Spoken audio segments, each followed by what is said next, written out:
Assalamualaikum warahmatullahi wabarakatuh. Perkenalkan, nama saya Alisa Indah Permata.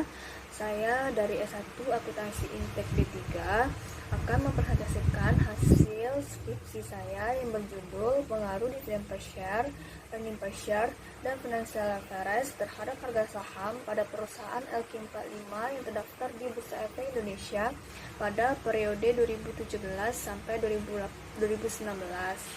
Sebelumnya saya mengucapkan terima kasih kepada dosen pembimbing saya, yaitu Ibu Dr. Andes Wanida SEMMAK yang telah membimbing saya selama penelitian ini berlangsung.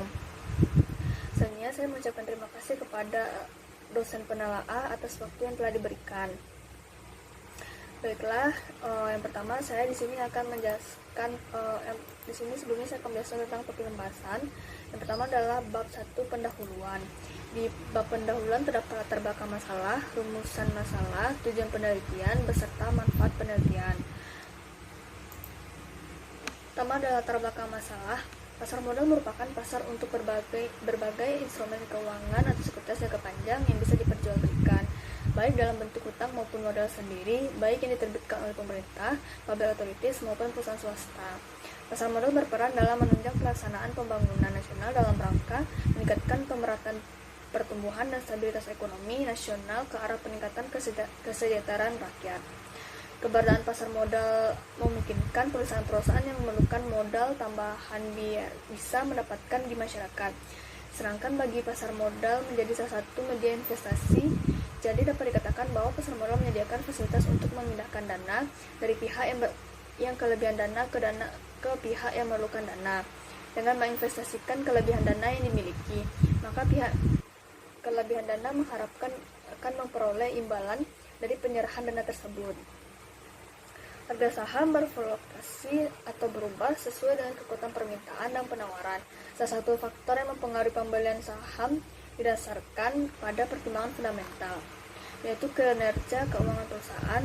Dengan kinerja keuangan yang baik, maka perusahaan tersebut akan mampu menghasilkan laba yang tinggi dan sekaligus untuk menyisihkan bagian keuntungan itu sebagai dividen yang tinggi pula, sehingga hal tersebut mempengaruhi permintaan saham. Penelitian terdahulu yang dilakukan oleh Moretti tahun 2012 dengan judul Pengaruh Earning per Share, Dividend per Share, dan Financial Leverage terhadap harga saham pada industri perbankan yang terdaftar di Bursa Efek Indonesia pada periode 2007 sampai 2010. Dari hasil penelitian tersebut dapat disimpulkan bahwa dividen per share berpengaruh positif dan signifikan terhadap harga saham. Untuk earning per share berpengaruh positif dan signifikan namun ditolak.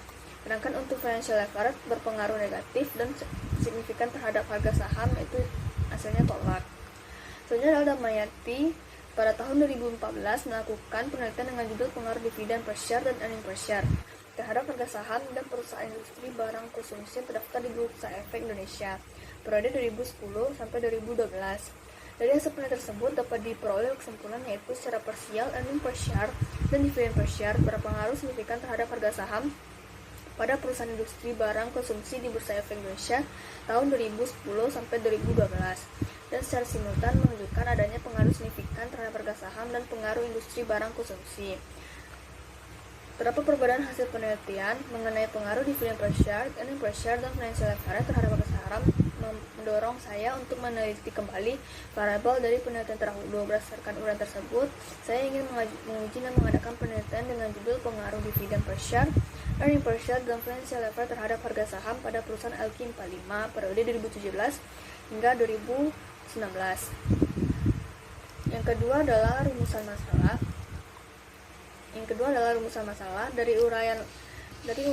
Dari uraian latar belakang masalah sebelumnya, maka penelitian merumuskan masalah penelitian. Bagaimanakah pengaruh dividen per share terhadap harga saham pada perusahaan LQ45 terdaftar di Bursa Efek Indonesia periode 2017 sampai 2019? Yang kedua, bagaimana earning per share terhadap harga saham pada perusahaan LQ45 yang terdaftar di Bursa Efek periode 2017 sampai 2019? Yang ketiga, bagaimanakah pengaruh financial leverage terhadap harga saham pada perusahaan LQ45 yang terdaftar di Bursa Efek Indonesia periode 2017 sampai 2019? Yang keempat, bagaimana pengaruh dividen per share, earning per share, dan financial leverage terhadap secara bersama-sama terhadap harga saham pada perusahaan LQ45 yang terdaftar di Bursa Efek Indonesia periode 2017 sampai 2019.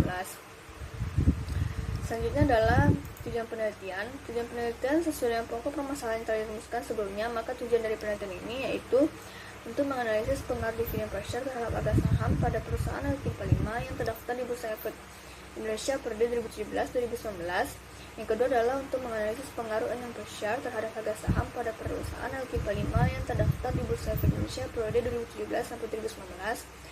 Yang ketiga untuk menganalisa pengaruh financial leverage terhadap harga saham pada perusahaan Alkipa 5 yang terdaftar di Bursa Efek Indonesia periode 2017-2019. Yang keempat adalah untuk mengetahui pengaruh dividen per share, earning per share, dan financial leverage terhadap harga saham pada perusahaan Alkipa 5 yang terdaftar di Bursa Efek Indonesia periode 2017-2019. Manfaat penelitiannya adalah yang pertama adalah bagi penulis untuk menambah pengetahuan dan wawasan pengaruh dividen per share, earning per share, dan financial terhadap harga saham. Yang kedua adalah bagi perusahaan, penelitian ini diharapkan dapat bermanfaat bagi pihak manajemen perusahaan yang dapat digunakan sebagai masukan atas atau dasar untuk meningkatkan kinerja perusahaan. Yang ketiga adalah bagi pembaca sebagai bahan referensi dan informasi bagi pihak yang melakukan penelitian dalam kasus yang sama. Selanjutnya bab 2 yaitu landasan teori. Pada penelitian ini saya menggunakan teori keagenan atau agensi teori yang menyatakan bahwa dividen membantu mengurangi biaya keagenan terkait dengan pemisahan kepemilikan dan kendali atas perusahaan. Selanjutnya adalah penilaian harga saham. Penilaian harga saham dapat didefinisikan tanda penyertaan dan kepemilikan seseorang atau badan dalam suatu perusahaan atau perusahaan terbatas. Wujud saham adalah selembar kertas yang menerangkan bahwa pemilik kertas tersebut adalah pemilik perusahaan yang menerbitkan surat berharga tersebut. Porsi kepemilikan ditentukan oleh seberapa besar penyertaan yang ditetapkan perusahaan tersebut. Perusahaan dapat menerbitkan dua jenis saham, yaitu saham biasa dan saham preferen. Selanjutnya adalah dividen per share. Dividen per share adalah merupakan keuntungan yang dibagikan oleh perusahaan kepada stockholders sesuai atau sebanding dengan jumlah saham yang dimiliki. Selanjutnya adalah earning per share. Earning per share merupakan informasi yang mendasar dan sangat berguna bagi perusahaan di masa yang akan datang. Meskipun beberapa perusahaan tidak mencantumkan besarnya earning per share dan pada laporan keuangannya, namun besarnya earning per share perusahaan bisa dihitung berdasarkan informasi laporan neraca dan laporan laba rugi perusahaan. Faktor-faktor penyebab kenaikan dan penurunan earning per share menurut Brigham Houston 2006. Faktor penyebab kenaikan penurunan earning per share adalah yang pertama adalah laba bersih untuk naik dan jumlah saham biasa yang beredar tetap, laba bersih tetap dan jumlah lembar saham yang beredar turun. Yang ketiga adalah laba bersih naik dan jumlah lembar saham bisa berada turun. Yang keempat, persentase kenaikan harga saham lebih besar dari persentase kenaikan jumlah saham yang beredar. Yang kelima adalah persentase penurunan jumlah lembar saham yang beredar lebih besar dari persentase penurunan laba bersih. Selanjutnya adalah financial leverage. Financial leverage menurut Sutrisno tahun 2012, yaitu financial adalah pengguna sumber daya yang memiliki beban tetap dengan harapan memberikan keuntungan yang lebih besar dari beban tetapnya, akan meningkatkan keuntungan bagi pemegang saham. Financial leverage dengan demikian menunjukkan perubahan earning per share sebagai akibat perubahan EBIT. Selanjutnya adalah indeks LQ45. Indeks LQ45 ada indeks LQ45. Indeks LQ45 adalah nilai kapitalis dari pasar dari 45 saham paling liquid yang memiliki nilai kapitalisasi yang besar. Hal itu merupakan indikator likuidasi. Indeks LQ45 menggunakan 45 saham yang terpilih berdasarkan likuiditas perdagangan saham dan disesuaikan setiap 6 bulan, setiap awal bulan Februari dan Agustus. Dengan demikian, saham terdapat dalam indeks tersebut akan selalu berubah. Selanjutnya adalah penelitian terdahulu.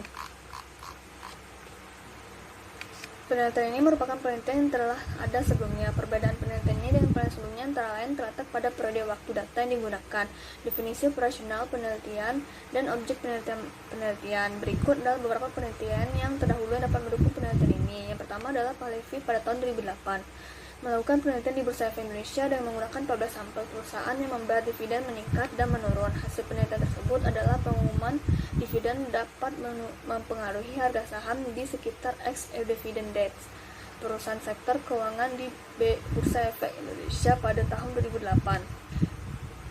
Selanjutnya adalah Moretti tahun 2012 dengan judul Pengaruh Earning per Share, Dividend per Share, dan Financial Leverage terhadap harga saham pada industri perbankan yang terdaftar di Bursa Efek Indonesia periode 2007 sampai 2010. Dari hasil penelitian tersebut dapat disimpulkan bahwa dividen per share berpengaruh positif dan signifikan terhadap harga saham ditolak atau tidak terbukti dengan nilai T sebesar 12,439 dengan tingkat profitabilitas sebesar 0,00 lebih besar dari 0,05, sedangkan untuk dividen per share berpengaruh positif dan signifikan terhadap saham ditolak atau tidak terbukti dengan nilai T sebesar minus 1,364 dengan tingkat profitabilitas sebesar 0,181 lebih besar dari 0,05, dan untuk financial leverage tidak berpengaruh terhadap harga saham dengan nilai T sebesar minus 1,323 dengan tingkat profitabilitas sebesar 0,194 lebih besar pada 0,05. Dari hasil penelitian juga menunjukkan bahwa nilai koefisien determinasi adjusted R-square sebesar 0,829, berarti harga saham dipengaruhi oleh dividen per share, earning per share, dan financial leverage sebesar 82,9%, sedangkan sisanya sebesar 17,1% dipengaruhi oleh faktor lain. Damayanti tahun 2014 dengan judul Pengaruh Dividen per Share dan Earning per Share terhadap harga saham pada perusahaan industri barang konsumsi yang terdaftar di Bursa Efek Indonesia pada periode 2010 sampai 2012.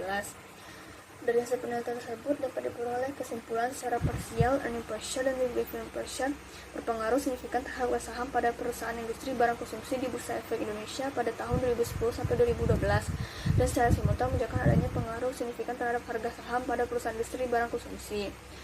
Selanjutnya adalah Immanuel pada tahun 2015 melakukan penelitian pada pengaruh kebijakan dividen terhadap harga saham pada perusahaan Elkin 45. Dari hasil penelitian dapat disimpulkan bahwasanya terhadap hubungan dan pengaruh kebijakan dividen terhadap harga saham Elkin 45 di Bursa Efek Indonesia serta besarnya pengaruh kebersamaan dengan kedua variabel bebas atau dividen per lembar saham terhadap harga saham adalah sebesar 29,7%. Selanjutnya adalah kerangka konseptual.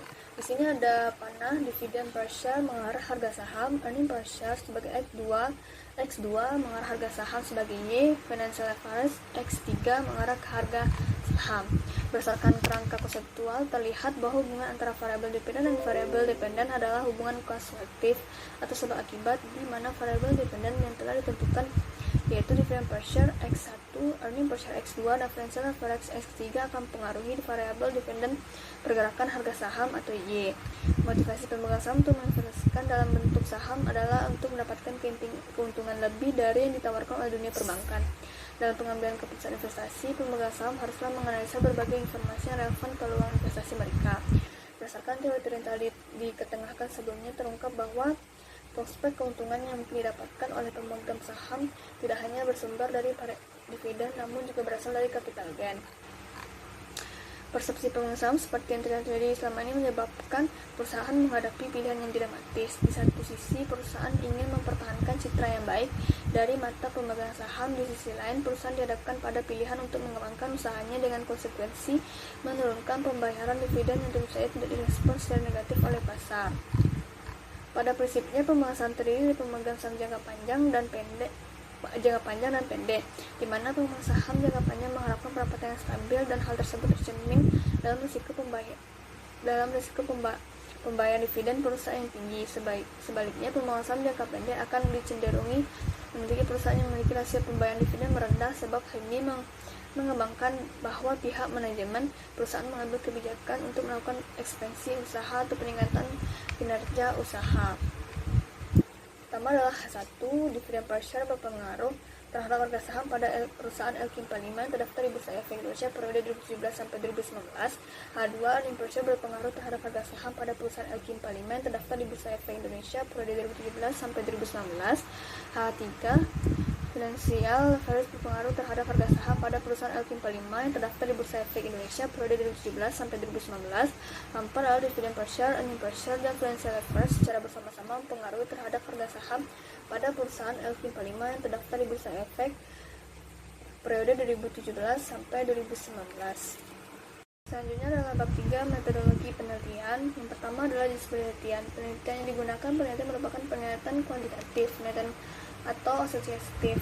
Penelitian asosiatif merupakan penelitian yang bertujuan untuk mengetahui pengaruh atau hubungan antara dua variabel atau lebih. Selanjutnya adalah jenis dan sumber data. Menurut Edranto dan Bambang 2002, terdapat dua sumber data, yaitu data primer dan data sekunder. Data primer merupakan sumber data penelitian yang diperoleh secara langsung dari sumber aslinya. Data sekunder merupakan sumber data penelitian yang diperoleh tidak langsung dari sumber aslinya. Jenis data yang digunakan penelitian ini merupakan data sekunder yang berupa laporan keuangan setiap perusahaan sampel dari tahun 2017 sampai 2019. Selanjutnya adalah populasi dan sampel penelitian. Populasi adalah kumpulan dari semua kemungkinan orang-orang, benda-benda, dan ukuran lain yang menjadi objek perhatian atau kumpulan seluruh objek yang menjadi perhatian. Populasi yang digunakan dalam penelitian adalah semua perusahaan LQ45 yang terdaftar di Bursa Efek Indonesia pada periode 2017 sampai 2019. Sampel merupakan bagian dari populasi. Metode pengambilan sampel dilakukan dengan teknik purposive sampling, yaitu penarikan sampel dari pertimbangan tertentu. Pertimbangan tersebut berdasarkan dari kepentingan dan tujuan penelitian. Selanjutnya adalah variabel penelitian. Variabel penelitian digunakan yaitu variabel independen, yaitu dividend per share, earning per share, dan financial average yang disimbolkan dengan X, dan variabel dependen harga saham disimbolkan dengan Y. Yang pertama adalah variabel bebas atau daripada variabel. Yang pertama adalah dividend per share, yaitu merupakan keuntungan yang diberikan oleh perusahaan kepada stockholder sesuai dengan sebanding jumlah saham yang dimiliki. Rumusnya adalah dividend per share sama dengan dividen yang dibayarkan per saham yang beredar. Yang kedua adalah earning per share. Earning per share merupakan tingkat keuntungan bersih untuk tiap member saham yang mampu diraih perusahaan pada saat menjalankan operasinya. Rumusnya adalah laba bersih per jumlah saham beredar. Yang ketiga adalah financial leverage, yaitu dapat diartikan sebagai kemampuan perusahaan dalam menggunakan kewajiban keuangan yang sifatnya tetap dan memperbesar pengaruh perubahan earning per share, earning before interest, dan tax terhadap earning per share. Rumusnya adalah persentase perubahan EPS atau persentase perubahan EBIT. Yang kedua adalah variabel terikat atau dependent variable. Variabel dependen adalah variabel yang dijelaskan atau dipengaruhi variabel dependen. Di sini saya menggunakan return individual. Return individual dihitung sebagai berikut, yaitu RIT sama dengan ln PT per PT kurang 1. Untuk PT adalah harga saham I pada periode T, PT kurang 1 harga saham I pada periode T kurang 1. Metode analisis yang digunakan pada penelitian ini pertama adalah metode analisis statistik deskriptif, yaitu statistik yang digunakan untuk menganalisis data dengan cara mendeskripsikan atau menggambarkan data yang telah terkumpul sebagaimana adanya, bermaksud membentuk kesimpulan yang berlaku, bermaksud membuat kesimpulan yang berlaku untuk umum dan generalisasi. Yang kedua adalah uji asumsi klasik. Sebelum melakukan uji analisis regresi linear berganda, maka hal yang pertama dilakukan adalah uji asumsi klasik yang bertujuan untuk mendapatkan nilai estimasi yang diperoleh bersifat blue, yaitu base, linear, unbiased, and estimation, yang artinya nilai estimator yang terbaik, estimator yang linear, dan estimator yang tidak bias. Maka data-data yang digunakan dalam analisis regresi terlebih dahulu akan diuji normalitas dan uji otorisasi. Uji asumsi terbagi 4. Yang pertama, uji normalitas. Tujuan dari uji normalitas adalah untuk mengetahui apakah dalam model regresi variabel pengganggu atau residual memiliki distribusi normal. Yang kedua adalah uji autokorelasi yang bertujuan untuk melihat apakah dalam suatu metode dalam suatu model regresi linear terdapat korelasi atau kesalahan pengganggu pada periode T dengan kesalahan periode T kurang 1. Yang ketiga adalah uji multikolinearitas. Menurut Ghazali, pengujian multikolinearitas bertujuan untuk menguji apakah model regresi ditemukan adanya korelasi antar variabel bebas. Pengujian multikolinearitas adalah pengujian mempunyai tujuan untuk menguji apakah dalam model regresi ditemukan adanya korelasi antara variabel dependen.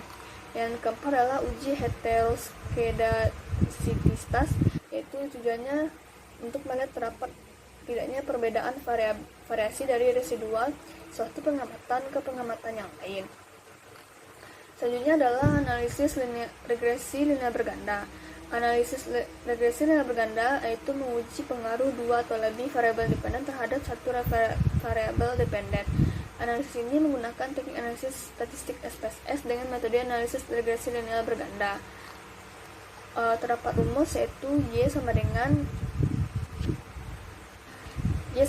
alfa tambah beta 1 x1 tambah beta 2 x2 tambah beta 3 x3 tambah E, yaitu error.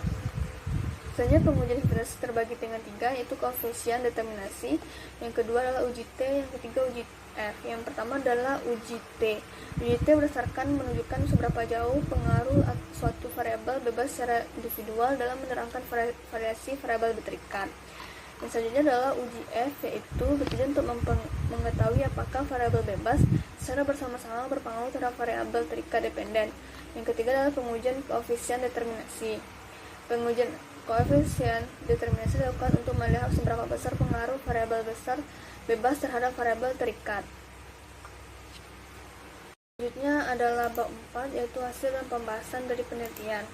Di sini ada kriteria pemilihan sampel. Yang pertama adalah perusahaan terdaftar di Bursa Efek Indonesia pada periode 2017 sampai 2019. Yang kedua adalah perusahaan yang terdaftar pada indeks LQ 45 selama periode 2017 sampai 2019. Yang ketiga adalah perusahaan yang menerbitkan laporan keuangan pada periode pengamatan 2017 sampai 2019. Yang keempat adalah laporan keuangan masing-masing perusahaan tentang jumlah dividen selama periode 2017 sampai 2019.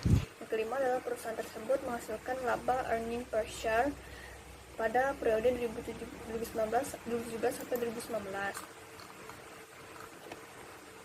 Daftar perusahaan yang menjadi sampel, yang pertama adalah Adaro Energi, yang kedua adalah Akar Properindo, yang ketiga adalah Astra Internasional, yang keempat adalah Bank Sentral Asia, yang kelima adalah Bank Negara Indonesia, yang keenam adalah Bank Rakyat Indonesia, yang ketujuh adalah Bank Tabungan Negara, yang kedelapan Bank Mandiri, yang kesembilan Gudang Garam, yang kesepuluh adalah HM Sampurna, yang ke-11 adalah ICBP, Indofood, JBP, Sukses Makmur, yang ke-12 adalah Indofood, Sukses Makmur, yang ke-13 adalah Indosemen Tunggal Prakarsa, yang ke-14 adalah JSMR atau Jasa Marga Persero, yang ke-15 adalah Kalbe Farma, yang ke-16 Matahari Department Store, yang ke-17 Media Nusantara Citra, yang ke-18 Perusahaan Gas Negara, yang ke-19 Batubara Bukit Asam Persero, yang ke-20 adalah PP Persero, ke-21 Surya Citra Media, yang ke-22 Semen Indonesia, yang nomor 23 Sri Rezeki Isman, 24 Telekomunikasi Indonesia, 25 United Tractors, 26 Unilever Indonesia, nomor 27 Wijaya Karya, 28 Wiskita Karya. Untuk hasil uji analisis pertama adalah hasil uji statistik deskriptif. Di sini bisa saya jelaskan, yaitu dividen per share pada 2017 sampai 2019 menunjukkan rata-rata sebesar 37.073,4532 dengan nilai maksimal sebesar 294,84,9,00 dan terendah sebesar 1,03, sedangkan standar deviasi sebesar 69.419,00697. Yang kedua adalah earning per share periode 2017 sampai 2019 menunjukkan rata-rata sebesar 133,3957 dengan nilai maksimal sebesar 87,05 dengan terendah sebesar 0,25, sedangkan standar deviasi sebesar 166,64706. Yang ketiga adalah financial average periode tahun 2017 sampai 2019 menunjukkan rata-rata sebesar minus 15.007,5410 dengan nilai maksimal sebesar 8,37 dan terendah sebesar minus 83.299,00, sedangkan standar deviasi sebesar 101.667,23,0,4. Yang keempat adalah harga sahamnya periode 2017 sampai 2019 menunjukkan rata-rata sebesar 0,0304 dengan nilai maksimal sebesar 0,33 dan terendah sebesar minus 0,19, sedangkan standar deviasi sebesar 0,086. Ini adalah uji asumsi pasif. Pertama adalah uji normalitas. Uji normalitas bertujuan untuk menilai sebaran pada data variabel apakah variabel tersebut berdistribusi normal atau tidak. Di sini saya akan menjelaskan tentang Di sini dapat dijelaskan bahwa uji ini digunakan 3 cara: histogram, normal, QQ-Plus, and one sample kolmograph. Pada uji sampel kolmograf melihat pada nilai sigma pada kolom kolmograf Smirnov. Apabila lebih dari 0,05 maka data berdistribusi normal, dan sebaliknya jika signifikan lebih kecil 0,0 maka penelitian tidak berdistribusi normal. Hasil grafik P-plots berdasarkan hasil tampilan histogram pada PPT Science ini adalah memberikan plot distribusi yang sebagian bar atau batang berada di bawah kurva, sedangkan pada gambar P-plot dapat terlihat bahwa titik-titik mengikuti dan mendekati garis diagonal sehingga disimpulkan bahwa data tersebut terdistribusi dengan normal. Selanjutnya adalah tabel hasil normalitas. Berdasarkan tabel output SPSS tersebut diketahui bahwa nilai signifikan sigma 22 minus tail sebesar 0,0708 lebih besar dari 0,05. Maka sesuai dengan dasar pengambilan keputusan dalam uji normalitas Kolmogorov-Smirnov di atas dapat disimpulkan bahwa data tersebut berdistribusi normal. Selanjutnya yang kedua adalah uji autokorelasi.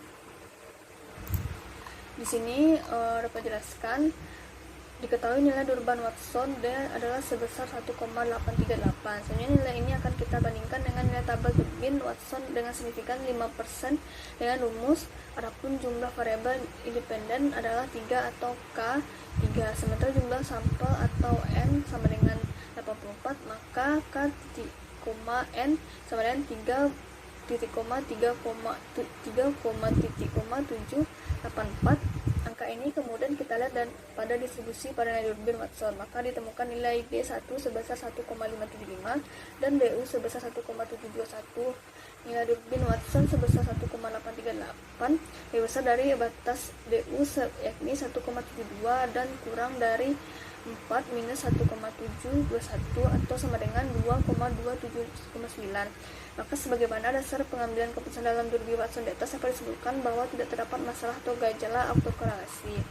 Yang ketiga adalah multikonalitas. Di sini ada tabel yang berdasarkan tabel output koefisien pada bagian koliniaritas statistik diketahui dalam nilai toleransi untuk variabel dividend per share mempunyai nilai 0,946 lebih besar dari 0,10. Variabel earning per share mempunyai nilai 0,944 lebih besar dari 0,10 dan variabel financial leverage mempunyai nilai 0,983 lebih besar dari 0,10. Sementara VIV untuk nilai variabel dividend per share mempunyai nilai 1,057 lebih kecil dari plus 10,00. Variabel earning per share mempunyai nilai 1,059 lebih kecil dari 1,10,00 dan variabel financial leverage mempunyai nilai 1,018 lebih kecil daripada 10,00. Maka mengacu pada dasar pengambilan keputusan dalam uji multikonalitas dapat disimpulkan bahwa tidak ada terjadi gejala multikonalitas. Yang keempat adalah uji heteroskedastisitas. Di sini ada gambar. Pada gambar ini dapat dilihat bahwa plot tidak membentuk suatu pola tertentu yang titik pokoknya menyebar pada pola yang tidak menentu di atas dan di bawah angka 0, yaitu sumbu Y. Hal ini dapat disimpulkan bahwa pada hipotesis ini tidak terjadi heterosida. Selanjutnya adalah analisis linear berganda. Di sini ada tabel. Yaitu berdasarkan tabel atas dapat diketahui persamaan regresi terbentuk dari Y sama dengan 0,03A tambah 0,539X1 tambah 0,401X2 tambah 0,062X3. Dari persamaan tersebut dijelaskan bahwa variabel X1, X2, dan X3 mempunyai arah koefisien yang bertanda positif kepada harga saham. Yang kedua adalah koefisien variabel X1 memberikan nilai sebesar 0,539 yang berarti bahwa jika variabel X1 semakin membaik dengan asumsi variabel lain tetap, maka harga saham akan mengalami peningkatan. Yang ketiga adalah koefisien variabel X2 memberikan nilai sebesar 0,401 yang berarti bahwa jika variabel X1 semakin baik dengan asumsi variabel lain tetap, maka harga saham mengalami peningkatan. Yang keempat adalah koefisien variabel X3 memberikan nilai sebesar 0,06 yang berarti bahwa jika variabel X semakin baik dengan asumsi variabel lain tetap, maka harga saham akan mengalami peningkatan. Selanjutnya adalah uji T. Di sini ada tabelnya dapat disimpulkan. Yang pertama adalah dividend per share. Diketahui nilai signifikan variabel dividend per share adalah 0,02 karena nilai signifikan 0,002 lebih kecil dari probabilitas sebesar 0,05, maka dapat disimpulkan bahwa hipotesis X1 diterima. Yang kedua adalah earning per share. Diketahui sigma sebesar 0,003 lebih kecil probabilitas 0,05, maka dapat disimpulkan bahwa hipotesis X2 diterima. Yang ketiga adalah financial leverage. Diketahui nilai signifikannya sebesar 0,04 lebih kecil dari probabilitas 0,05, maka dapat disimpulkan bahwa hipotesis X3 diterima. Selanjutnya adalah hasil dari uji F. Di tabel di sini dapat disimpulkan bahwa perbandingan nilai F hitung dengan F tabel, maka tabel output SPS di atas diketahui nilai F hitung adalah sebesar 3,00011 lebih besar dari F tabel sebesar 2,700, maka sebagaimana dasar pengambilan keputusan dalam uji F dapat disimpulkan hipotesis diterima, atau dengan kata lain dividend per share, earning per share, dan financial leverage secara simultan berpengaruh terhadap harga saham. Yang terakhir adalah koefisien determinasi. Pada tabel di sini saya jelaskan dapat dilihat adjusted R2 atau R2 adalah sebesar 0,722% atau sama dengan 72,2%. Angka tersebut mengandung arti bahwa variabel dividend per share, earning per share, dan financial leverage secara simultan bersama-sama berpengaruh terhadap harga saham sebesar 72%, sedangkan sisanya sebesar 27,8% dipengaruhi oleh variabel lain di luar persamaan regresi atau variabel yang diteliti. Dapat disimpulkan dividend per share dan earning per share berpengaruh signifikan terhadap harga saham. Yang kedua adalah earning per share berpengaruh signifikan terhadap harga saham. Ketiga adalah financial leverage berpengaruh secara signifikan terhadap harga saham. Yang terakhir adalah bab 5, kesimpulan dan saran. Yang pertama adalah kesimpulan. Hasil penelitian yang dilakukan oleh hipotesis pertama menunjukkan dividen per share berpengaruh signifikan terhadap harga saham pada perusahaan Elkin 45 periode 2017 sampai 2019. Yang kedua adalah hasil penelitian yang dilakukan pada hipotesis kedua menunjukkan bahwa earning per share berpengaruh signifikan terhadap harga saham pada perusahaan Elkin 45 periode 2017 sampai 2019. Yang ketiga adalah hasil penelitian yang dilakukan pada hipotesis ketiga menunjukkan bahwa financial leverage berpengaruh signifikan terhadap harga saham pada perusahaan Elkin 45 periode 2017 sampai 2019. Yang keempat adalah hasil penelitian dilakukan untuk menguji pengaruh dividen per share, earning per share, dan financial leverage secara simultan terhadap saham pada periode ke-5 periode 2017 sampai 2019. Sarannya adalah yang pertama adalah penelitian berikut disarankan untuk meneliti lebih dalam mengenai faktor-faktor yang dapat mempengaruhi harga saham dengan menggunakan variabel independen yang berbeda, seperti menggunakan variabel return on asset atau ROA atau net profit margin yang secara teori diharapkan dapat diteliti oleh peneliti selanjutnya. Yang kedua adalah selanjutnya diharapkan dapat memperluas pengguna sampel agar hasil penelitian dapat digeneralisasi, seperti menggunakan seluruh perusahaan yang terdaftar di BI yang terdiri dari berbagai macam sektor dan menggunakan tentang waktu penelitian yang lebih panjang. Sekian dulu hasil presentasi saya.